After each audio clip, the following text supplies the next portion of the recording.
Hello, everybody, and welcome to today's edition of the Insight and AppSAD webinar series.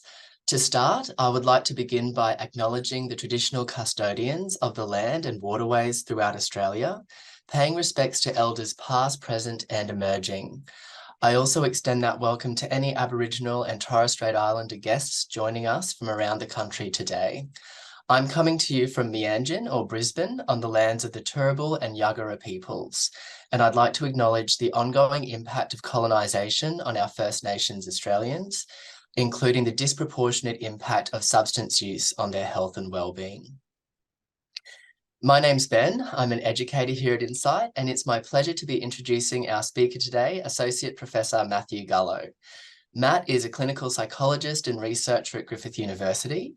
His research aims to enhance our understanding of how physiological, environmental, and mental factors come together to produce problematic substance use so that these can be targeted as part of personalised treatment. Matt also works directly with people at the Alcohol and Drug Assessment Unit at the PA Hospital. We'll have time for questions following Matt's presentation, so please type any queries that you might have for him in the chat, and I'll ask them on your behalf at the end. Welcome, Matt, and over to you. Thank you, Ben, for that introduction, and thank you for Insight for inviting me to discuss what I think is a really interesting and important topic, that of behavioural addiction. So my research and clinical background is in substance use and substance use disorders. And I've been working in that space, mostly focusing on alcohol, as well as cannabis and stimulants for the last maybe 15 odd years. But more recently, I've been involved in research projects looking at behavioural addiction, or problematic behaviours that look like addiction. And so this got me thinking about, I guess, the bigger questions around this space, and thinking about what is it that makes something an addiction. So something can be a problematic behavior, something that a person wishes to reduce. It might even be a mental disorder. But what is it that makes a mental disorder an addiction disorder as opposed to another kind of mental disorder? And so this talk in many ways summarizes some of my thinking around this, as well as work that I've been doing with colleagues, Dr. Andrew Wood and Professor John Saunders. So covering today, I guess we'll start off with, in a sense, where this kind of began, which was the lifting of the substance constraint in our diagnostic frameworks when it comes to talking about addiction. Then moving into looking at a case study of a potential behavioural addiction to kind of focus some of our thinking around this. And then exploring, what criteria should we set for classifying a problematic repeated behaviour as a behavioural addiction?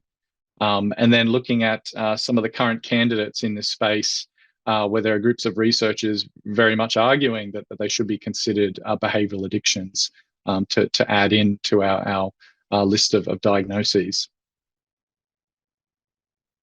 So in a lot of ways, this kind of really took off with I guess what I think of as the lifting of the substance constraint. So what we used to call pathological gambling was reclassified from being considered impulse control disorder to an addiction, and renamed gambling disorder. So prior to the DSM-5, for example, it was not classed as an addiction. In 2013, gambling was grouped with the other substance use disorders, and that chapter of the DSM was renamed substance-related and addictive disorders. And this was based on the mounting evidence of the similarity of gambling, problematic gambling with addictions, just with the key difference of it involving ingestion of no substance that could create the addiction as such. Internet gaming disorder was included in DSM-5 as a condition for further study. So as a potential candidate for inclusion in a future version of the DSM as an addictive disorder. And in 2018, the ICD-11 decided that in 2018, I should say, that the ICD-11 would include both gambling and gaming in disorders due to substance use and addictive behaviours. So gambling disorder, in a sense, is the first. It's the first behavioural addiction recognised by the two major diagnostic frameworks, the DSM and the WHO's International Classification of Diseases. Are there more on the way, though? So, like I said, internet gaming disorder is already accepted in the ICD-11, and it's a condition for further study in the DSM. So in DSM-6, for example, it may very well appear alongside gambling disorder. And others have also been argued, and study and research is very much underway exploring pornography use as a potential addiction, buying shopping disorder, and even social network use disorder, so Facebook addiction, and as you might often hear about it in the media. But where could this actually end? So in the scientific literature, there's already discussion of perhaps less sort of obvious or less prominent in the media or in scientific discussions about other potential behavioral addictions. So is it possible that dancing could be addictive, that someone could become addicted to dancing, for example? And there was a case report in 2015 published on fortune telling addiction. So a case of a woman who was addicted to seeking out the advice of fortune tellers. Could this be an addiction? So now that we've lifted this constraint on there have to be a substance that affects the brain and a substance that could be, in a sense, chemically addictive, and we're looking at behaviors. Where do we start to draw the boundaries of what is an addictive behavior and what is just an undesired repeated behavior? This is a really, really fascinating question. So to focus, I guess, more tangibly, I thought it'd be helpful to have a case study to focus our attention. So I love Star Trek: The Next Generation. I think it's the greatest show in the history of television. I love the allegory. I love the popularization of science. I love the utopian vision. And I love the great ensemble cast of characters, each episode working through problems and their own disagreements about those problems in a really thoughtful and compassionate way. And I guess like all, great science fiction, at its core, it really is exploring that question of what does it mean to be human? I love this show. I absolutely love it. I watch it regularly. I think about it a lot. But more recently, I've been concerned that maybe it's impacting my health, social, and occupational functioning. I'm talking about it right now in a scientific talk about addiction. So it's perhaps clearly having an impact on my occupational functioning. Is this an addiction? So let me give you a brief history of the presenting problem. So my first consumption of Star Trek: The Next Generation was late one night, offered to me via Channel 9. I think it was about 11 p.m. And it was the episode Silicon Avatar from season 5. And it had a massive impact on me as an 11-year-old. So I don't know what kind of neurochemical cascade that took place while I was viewing this, but it had a big impact and it still sits with me many, many years after to this day. Immediately escalated to weekly use. So every Tuesday night, in line with the broadcast schedule of the TV show, I was there watching it. I experienced low mood, a significant reduction in mood during the summer hiatus between seasons when I couldn't get my fix, when I couldn't watch new episodes. But my frequency nonetheless started increasing. So I was able to record episodes on VCR, on videotape, and rewatch them. And once video box sets started becoming available, I spent my pocket money on those video box sets so I could keep watching the show. And those box sets were later replaced by DVD box sets. So this was probably late 90s, maybe early 2000s, when DVD box sets of TV shows started to become a thing. And as you'd expect, Star Trek, being a very popular show, was one of the first cabs off the rank in terms of box sets, and it was expensive. So back then, a DVD box set of a TV show, at least for Star Trek, was about $200. So $200 of a teenager's pocket money for 7 seasons, that adds up. So quite a financial impact, this behavior that I was engaging in. Think about the last 12 months in the sort of perhaps diagnostic sort of framework of the last 12 months of behavior, I find that I'm really struggling and often cannot limit myself to just watching one episode per night. So my frequencies increase to most nights, and I often find I can't limit myself to a single episode. This is even when I'm experiencing significant eye strain from spending the whole day at work in front of a computer. So it's perhaps impacting my health, my vision. I also find that if I stay up late watching it, I might sleep in the next morning, which means I skip my morning exercise. That's not very healthy. That's not good for my health. Or if I push through and do the exercise anyway, I find that I struggle a bit with fatigue during the day, and I'm worrying a bit that that's perhaps impacting on my work performance and my fulfillment of important roles as a husband and a father of young kids.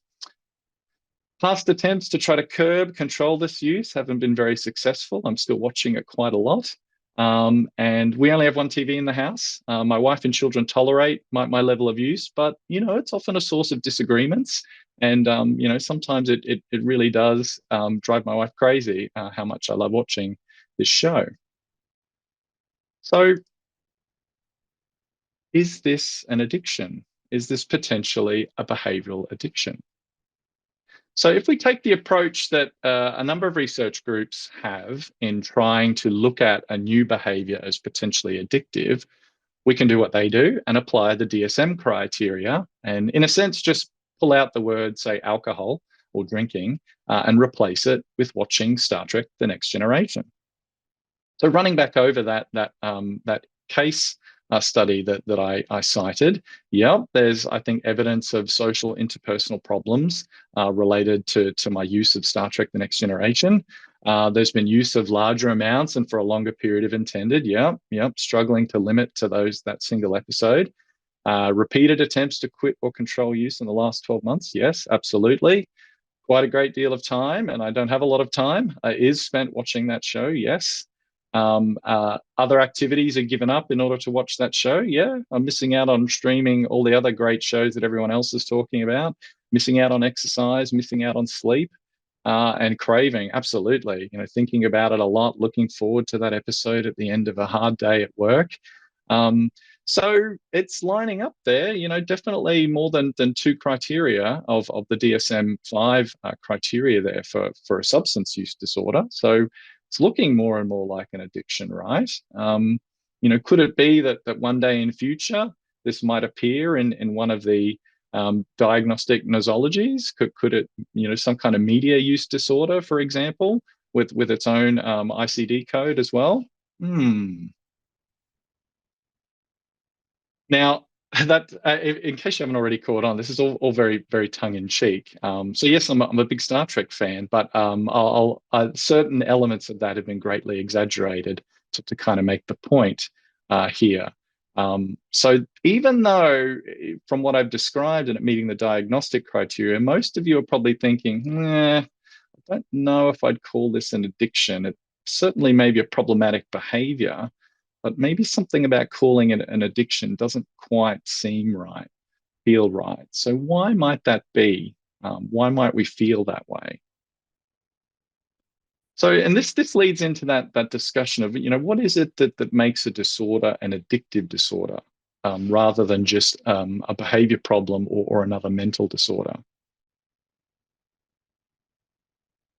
So, myself, along with Dr. Wood and Professor Saunders, did some thinking around this, and have been contributing to the debate, looking at what should the meta level criteria be for, say, the ICD, for classification of new behavioral addictions.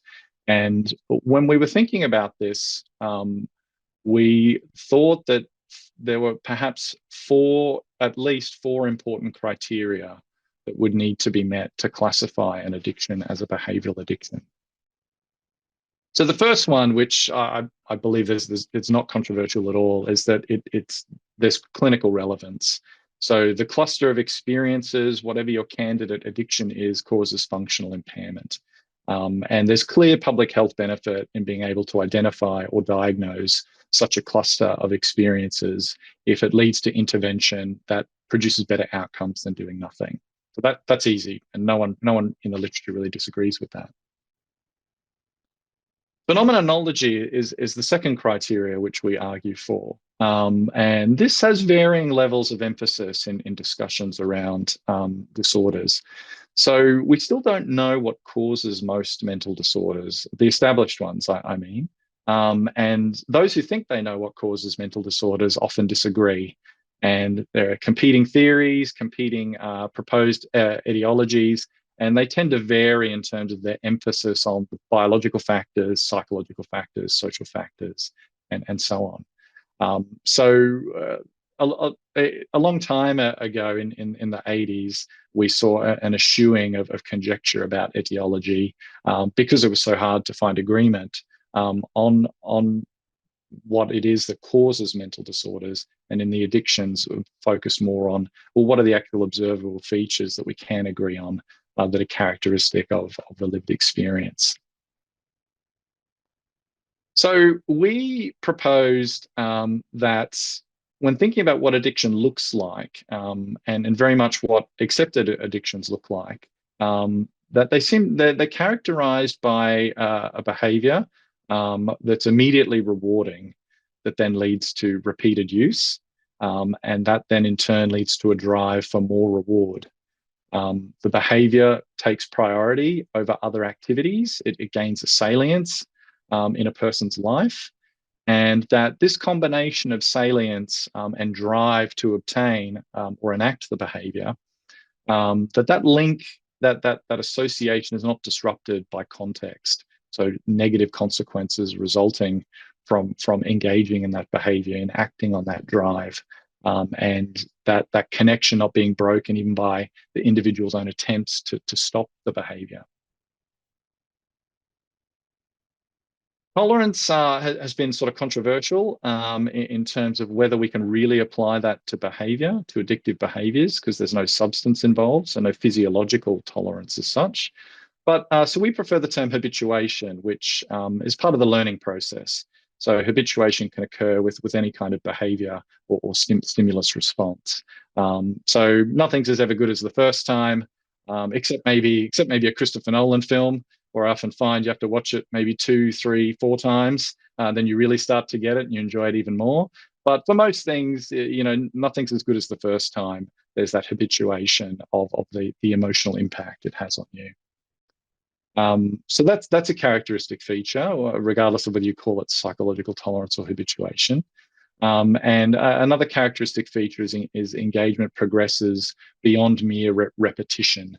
So it's not just that a person keeps doing something that's rewarding or that they enjoy, but there's this shift, this progression from the behavior being positively reinforced, it being rewarding, to becoming a behavior that's negatively reinforcing. So it's taken either to avoid withdrawal or to reduce negative mood, and that it takes on that different emotional experience. And as the distress of sometimes even the problems the behavior itself is causing, that the substance or the behavior is engaged in to reduce that distress. So there's that shift of this being a primarily pleasurable, rewarding thing to something that then becomes a means of relief or escape from distress or negative affect. So we are by no means the only sort of framework. Our framework's not the only one that proposes this. Reward sensitivity or that the value appreciated in the behavior or the substance is common to most other frameworks. So Griffith's framework is very popular, is often cited in the literature. Griffith's framework on the phenomenology of addiction, as well as the expert consensus that was led by Professor Matthew Gullo, that was applying the research domain criteria to understanding what are the key sort of neuropsychological features of addiction. So reward sensitivity features across many frameworks. So too is the concept of salience and the importance of salience. So this being an attention-grabbing activity that then takes priority over other areas of life. Impaired control, so that difficulty in breaking that link between the experience of salience and that reward drive and leading to the behavior, being unable to stop that is also a characteristic feature across several phenomenological frameworks. Our framework is perhaps a little bit different in that we made it a bit more explicit, the functional impact. So for an addiction to be an addiction, it does need to cause problems. And we wanted to make that more explicit, whereas in some of the other frameworks, that's a bit more implicit. But we thought that should be made quite explicit when considering disorders. So it was an analysis of phenomenology that was really key to reclassifying gambling disorder as an addiction, and it's shifting in being conceptualized as an impulse control disorder as an addiction. So there were similarities both in phenomenology as well as biology with substance use disorders, experience of cravings aligned, as well as the reduction of anxiety and a sense of a high, a form of intoxication that occurs with the behavior. There was high comorbidity with substance use disorder and gambling. Shared neurocircuitry was implicated, and also that progressive course I was mentioning earlier of this shift in the reinforcement coming from the behavior, moving from positive reinforcement and reward to more negative reinforcement or relief. And so we think it's this centrality of altered reward valuation and its changing nature that is a real characteristic feature of an addiction, and what makes an addiction an addiction. So captured beautifully in Kuban-Lemol's allostasis model. And it's in this sense that you can think of why addiction is different than, say, obsessive compulsive disorder. Obsessive compulsive disorder is not an addiction to hand washing, for example, or trichotillomania is not an addiction to hair pulling. In the sense of the phenomenology, these are triggered by negative emotion, and the behaviors enacted to produce relief from that. It never starts out as a rewarding, positively reinforced experience, the nature of which changes over time. And so I guess in the case of Star Trek, or my viewing of Star Trek: The Next Generation, it certainly has never shifted into a negative reinforcement model. I still very much enjoy it every time, not as much as the first time, but still enjoy it very much. But thinking about phenomenology is a good way to help keep the focus broad. Simply applying substance use disorder criteria to a new candidate behavioral addiction misses that. I think can really miss that. And others have argued about just focusing on diagnostic criteria or alignment with sort of addiction theories can often miss these important features.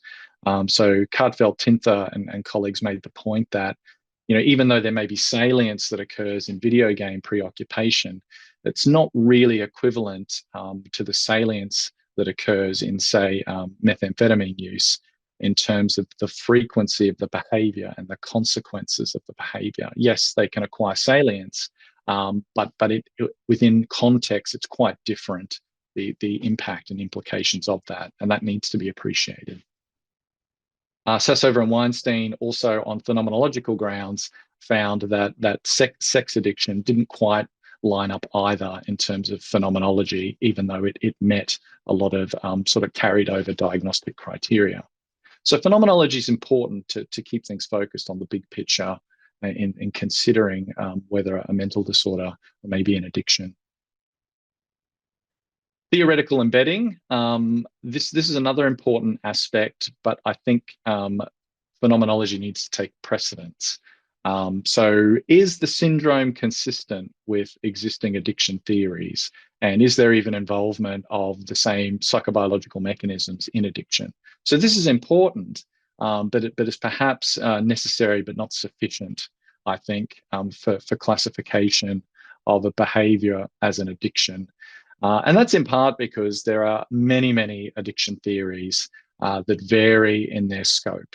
So some very biologically focused, some much more individual psychological focused, and others much more sort of socially focused. So there are lots of theories out there, and all varying in their level of support in evidence too. So it's not really enough just to pick one addiction theory and to say, yep, this behavior fits with predictions from this theory. I mean, would that be a sufficient threshold? I mean, that's too low, right? But then that raises the question of, well, how many theories does it need to fit with? And is it okay if just some elements of the behavior fits one theory, but then other elements of it fit another theory? So maybe it fits all the neurobiological stuff pretty well, but then really doesn't fit with social learning theories of addiction, or any implicit cognition sort of theories about attentional bias, or so on. So there's no universal standard of proof as to whether a theory is a good theory, and then also no sort of system for identifying how well does it tick. So we think phenomenology should take precedence. And then, yeah, another criterion might be that it kind of aligns with at least one theory in some respects. Involvement of psychobiological mechanisms. So this seems like a pretty strong sort of criterion to have when thinking about theory. So there's pretty broad consensus of the importance of the reward systems in the brain and the salient systems in the brain in addiction. And perhaps the striatum in particular, the mesolimbic dopamine system. And we've known that for a long time, the importance of this circuitry in the brain to addictive behavior. But lots of things can trigger activity in those circuits. So right now, everyone watching this talk has probably had a little spike in their striatal activity as a result of one or both of those images. So you can show evidence of that, but does that necessarily mean you're addicted to it? And in my case, it could be triggered by a picture of the Starship Enterprise, for example. So it's perhaps not too hard to find some kind of evidence that certain images or cues are responded to more strongly than others. So that's why this theoretical embedding as a criterion should sit secondary to broader phenomenological considerations. Taxonomic plausibility. So this is probably perhaps the most sort of unique area in which our argument sort of pushes things. In that, we make the case that there needs to be more attention to this as well in debates about candidate behavioural addictions. So mental disorders are believed to reflect some kind of underlying psychobiological dysfunction. And in the case of the addictions we've studied, we know that they're moderately heritable. There's clearly genetic factors involved. And this has also been demonstrated with gambling, a behavioural addiction. The evidence also shows that the comorbidity between gambling and alcohol addiction is due in part to genetic factors. And this is important when considering diagnosis, because the logic follows that disorders that commonly co-occur probably arise from similar core psychopathological processes, and similar genetic factors are involved. That also leads credence to that line of thinking.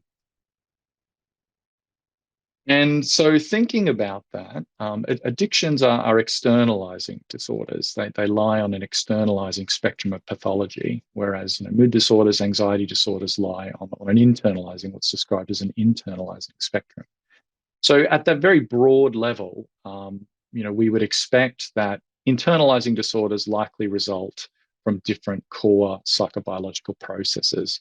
So another reason why, for example, obsessive compulsive disorder not being an externalizing disorder would also probably not be caused by the same underlying core processes or be related to that, even though on the surface, some features of it could look similar. And that's important because that would imply that different treatment is required in order to address that problem. And treatments for obsessive compulsive disorder, for example, are very different in what they're targeting than treatment for an alcohol use disorder. So if they're caused by different underlying processes, it makes sense that treatment should be targeting different areas. And so that's important to know, that if we want to classify something as an addiction, the hope is that doing so will lead to better treatment. And that would occur if it's caused by similar underlying processes, and thus similar treatments might then be able to be effectively applied to it.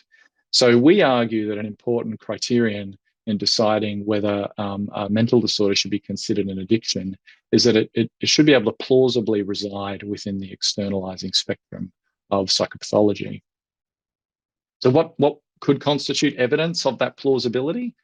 So for example, if the behavioural addiction candidate had higher comorbidity with substance use disorders or gambling disorder than it did with other non-addictive disorders. If it was the case that the behavioural addiction tends to really only ever exist as a comorbid disorder, that would raise serious doubts about its legitimacy.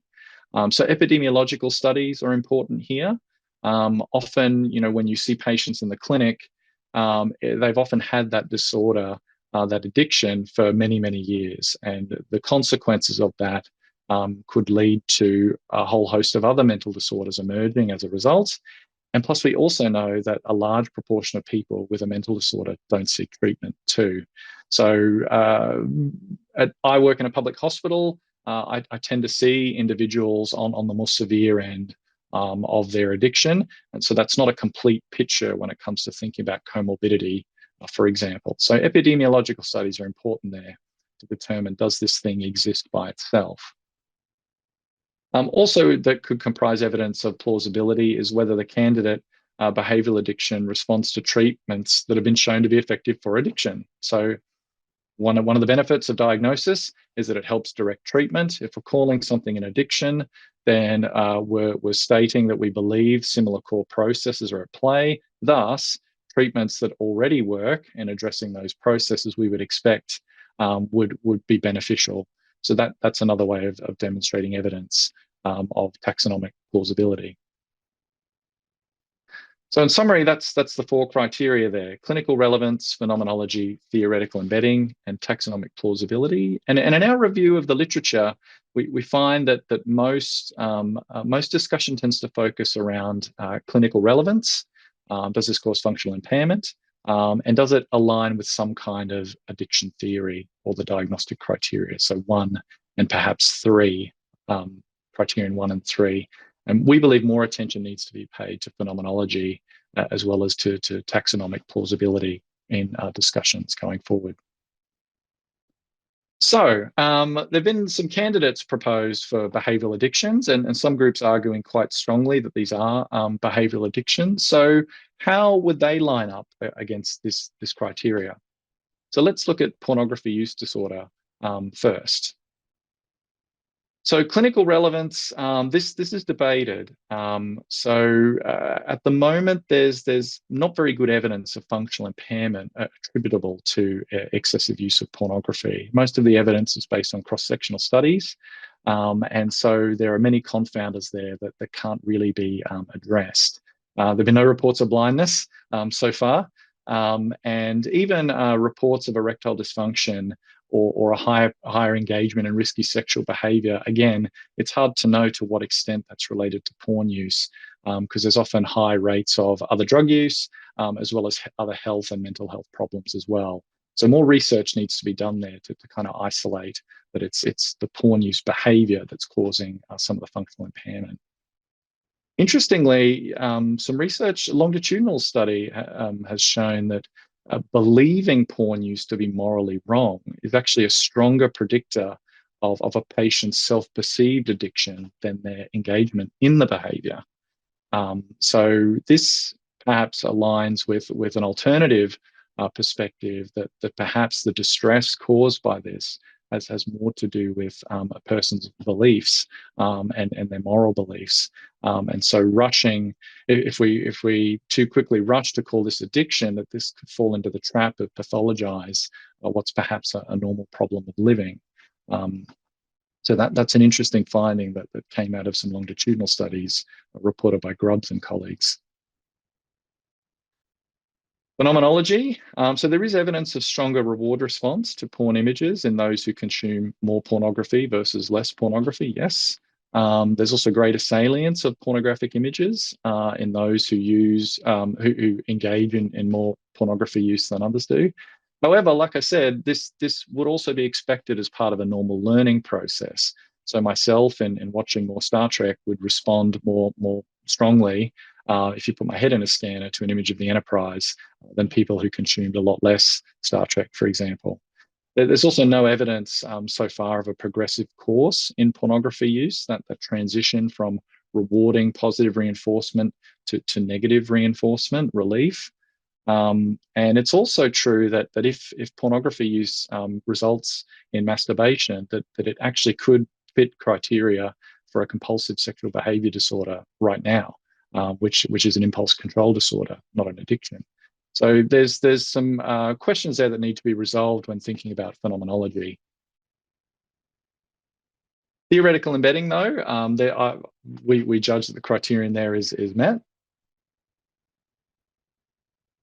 So, for example, a recent systematic review of experimental task studies found evidence of theory-consistent associations with greater attentional bias, reduced inhibitory control, decision-making deficits, so impulse control deficits there. However, the evidence base was criticised by Castro-Calvo and colleagues as involving mostly young heterosexual men, non-clinical samples, or the clinical samples that were studied tended to include patients with other sexual control problems as well, so hypersexuality and other issues too. But yeah, findings are in line with addiction theories. So theoretical embedding would be met. Taxonomic plausibility, though, evidence is not yet sufficient. So there's no evidence on the heritability of pornography use disorder. If there's a genetic component, no evidence it's an externalizing disorder, and studies are looking at, say, just impulsivity, which is a core feature of the externalizing spectrum, is perhaps at best a weak predictor, if it is a significant predictor. It's also the case that very few treatment seekers show no comorbid mental disorder. So a high co-occurrence of mood disorder, much higher than substance use disorder or gambling. So again, that maybe suggests it's not an externalizing disorder and maybe doesn't fit taxonomic plausibility criterion either. There's also insufficient evidence that addiction pharmacotherapies reduce pornography use. And interestingly, case studies seem to suggest that treatments that are simply aimed at reducing shame and guilt around using pornography are as effective as more behavioural treatments that seek to reduce the use of pornography. And so some in the literature have argued that excessive pornography use is actually more likely a maladaptive coping strategy for low mood or life dissatisfaction, and caution against rushing to pathologize it. So more work needs to be done in terms of classifying pornography use disorder as an addiction. Buying shopping disorder is another candidate. So clinical relevance, yep, criterion's clearly met. There's a significant financial impact, and it's been estimated that the average patient may spend nearly a quarter of their annual income on buying shopping as part of this behaviour they're trying to reduce. There's reports of reduced quality of life and significant impacts on personal relationships, as you would expect. Phenomenology, though, not met. So the initial engagement, again, is primarily motivated by the relief of negative affect, so negative reinforcement, rather than starting off as a positive affect, a positively reinforced behaviour that then changes in nature over time. So there's no evidence of that transition occurring. So again, that maybe suggests this looks more like an impulse control and compulsive disorder rather than an addiction per se. Theoretical embedding, criterion met. So there's evidence of increased ventral striatum response during product purchasing decisions for individuals with buying shopping disorder. The individuals with chronic buying shopping disorder also show increased dorsal striatum activity. So again, that's consistent with changes in the reward circuitry that's observed in addiction. Clinical samples have also been reported to show craving, impaired decision-making, as well as impaired impulse control, particularly when it involves buying shopping product-related imagery. Taxonomic plausibility, though, no, criterion not met. So there's some evidence of alignment with the externalizing spectrum, but a lower than expected prevalence of lifetime substance use disorder, substance use problems in buying shopping disorder, and a low prevalence of compulsive buying in gambling disorder as well. So perhaps not a whole lot of overlap there, where there's a much larger overlap with mood disorders. So mood disorders are 3 times more prevalent than substance use disorder in buying shopping disorder. So again, that maybe suggests that it doesn't overlap with other addiction as much as we'd expect. The treatment evidence, while pretty sparse, also seems to suggest that CBT, naltrexone, topiramate, so treatments for addictions are no better than placebo for buying shopping disorder. So lining up those two candidates there, we can see that theoretical embedding is the easiest criterion to pass, and clinical relevance sort of coming second. Again, clinical relevance is debated in pornography use disorder, but phenomenology and definitely and taxonomic plausibility, we'd say that these two disorders, there's insufficient evidence at this time based on that criteria to regard them as addictions. So, in summary, it's with gambling disorder that in a sense this new frontier in addiction science and practice is perhaps opening up, and it's a real significant innovation. But we do need to guard against the risk of opening the floodgates. And even though I've come at this with a fairly critical sort of eye, it might seem that I've come at this with a fairly critical sort of perspective. I do believe that behavioral addictions do exist. I accept gambling is an addiction, and I'm sure that there are other behavioral addictions out there that we just need to establish the evidence for. And I came at this very much favorable towards the idea of behavioral addictions. I mean, after all, they were predicted in Star Trek: The Next Generation. So there was a whole episode there on addiction to holographic fantasies. Holodiction is what they called it, where Lieutenant Barclay seemingly became addicted to fantasy worlds he created in this holographic simulation room, the holodeck. Although anyone who's seen that episode would probably think that perhaps Lieutenant Barclay's primary issue was a social anxiety disorder rather than it being a genuine addiction. And also in other episodes, the game where actual neurochemistry was messed with through some funky sort of eye device there that uses light patterns to trigger neurochemistry. So I'm not against the idea of a behavioral addiction. It's more just thinking through, well, what makes an addiction rather than another mental health disorder, a different kind of mental health disorder. Because ultimately that's an important question to resolve, because classifying a behavior problem as an addiction directs research and directs treatment efforts in a particular direction. So more like what has worked, what we know to be true of established addictions.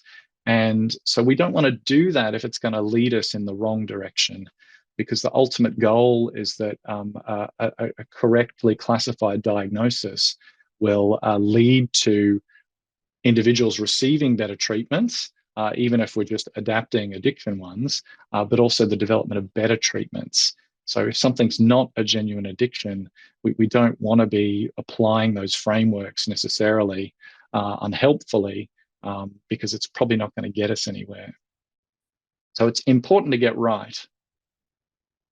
And so we've argued that one guardrail or to help do that is to not neglect the phenomenology of the disorder and addiction phenomenology more generally, and also not to neglect the taxonomic plausibility of any candidate disorder. Addiction theory by itself, applying that, is too weak. It's too low a bar to set. It narrows the focus to alignment with maybe one or a few predictions from a particular theory, or the narrow application of existing diagnostic criteria, say for alcohol use disorder, and you can miss a lot in doing so. So that should be deprioritized, I think, because the ultimate risk is that of diagnostic inflation or miscategorization. And as Humphreys and sort of others have argued, that perhaps, for example, it may be that certain behaviors are better seen through a different lens, one of through a maladaptive coping strategy for a mood problem, or something more to do around acceptance and shifting societal attitudes. So we don't want to get it wrong and apply a big label to it that has medical psychiatric credibility behind it. It ultimately undermines the credibility of the system, and more importantly, doesn't help people get the care that they need. So behavioral addictions, it's a new frontier in addiction. So let's boldly go and explore that new frontier, but maybe not at warp speed. Let's do it with care. Thank you. Thank you very much, Matt, for a really interesting presentation. And thank you also for sharing your lived experience with Star Trek: The Next Generation. We definitely appreciate that also. We have a bunch of questions here that I'll go through with you now. So the first one's actually maybe more of a comment, but I wonder if you would like to speak to it. Is popped up when you were kind of talking about porn use. Brett was saying that they find that clients tend to call it an addiction when they try to stop using pornography and then find that they can't. So I wonder if maybe that speaks to part of maybe what defines an addiction is having trouble stopping. Yeah, did you have any kind of thoughts on that, or maybe just take it as an interesting comment? Yeah, no, that's a great comment, and that inability to stop is definitely a core feature, I think, of addiction. That's true, but that's also true of non-addictions as well, of compulsive disorders. So OCD as well, trying to enact the compulsions, that inability to stop is often a key feature too. So I think it can be helpful sometimes, I think, when patients do view problems that they're having within that lens. Sometimes it's helpful, sometimes it's not. And so I guess where I'm coming from is that as health professionals, as researchers, it may be unhelpful for us to view something in that lens, through that lens, if that's not what it is. Because if you were to then try to help that person applying motivational interviewing or applying behavioral control, stimulus control strategies and other things, maybe that wouldn't be as effective as another approach. And I think also there's stigma attached to addiction as well, and we know that. And so there can sometimes be that unanticipated effect of someone perhaps stigmatizing themselves, calling it an addiction as such, when perhaps it isn't. And even though we've known for a very, very long time that a substance use problem is not a failure of character or of will, by and large, the majority of patients, when I first meet with them and ask them what it is they think that would help with their problem, a lot of them say, I just need to develop willpower. This is something within me that's wrong that needs fixing. And so a big part of early psychoeducation is helping them to understand, well, it's a lot more than that. But you can kind of see the emotional weight that a person can apply to themselves viewing it through that lens. And so in the case of porn addiction, if they're not looking at anything illegal, for example, if it's just that they're engaging in it more than they otherwise would, how much of that is them just conflicting with their values and trying to work through that, rather than this being a behavior that's going to destroy their liver or something else? So I think it can be helpful for patients to view it in that way, but I think it can also be unhelpful. So the trick, I guess, is to get a sense of that and to work with it as best you can. Actually, just kind of on what you were saying, so with respect to the functional impairments associated with something like a pornography addiction, I noticed that on this, from what I heard, the research maybe, and hopefully you can correct me if I'm wrong, focused on kind of maybe more physiological harms that might be associated.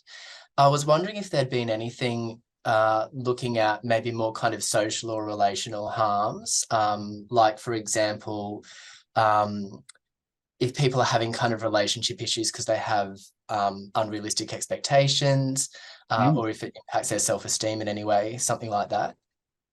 Yeah. So, it may be that a case for functional impairment can be made, and that's separate from values. For example, and so it may be that this is a legitimate mental health disorder.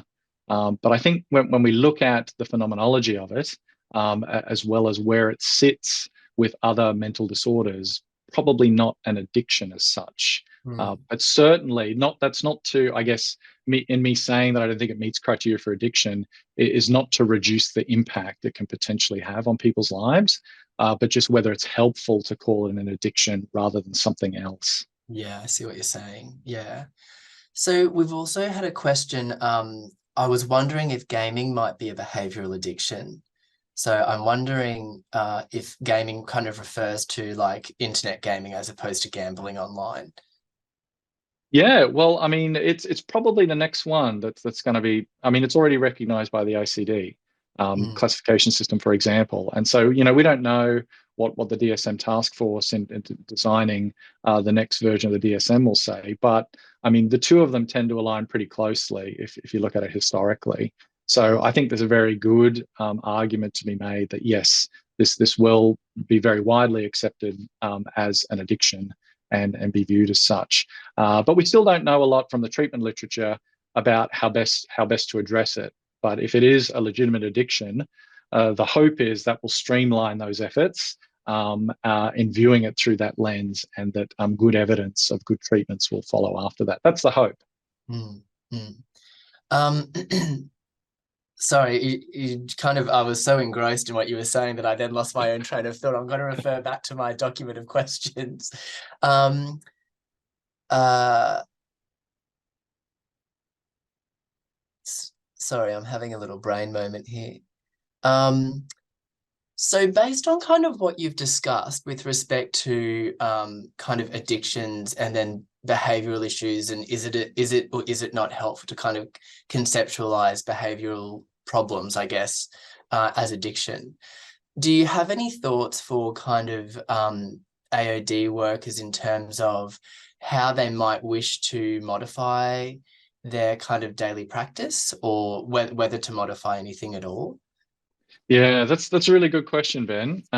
Because I've worked with a couple of patients over the years who've come with a seemingly sort of behavioral addiction in addition to their substance use problem.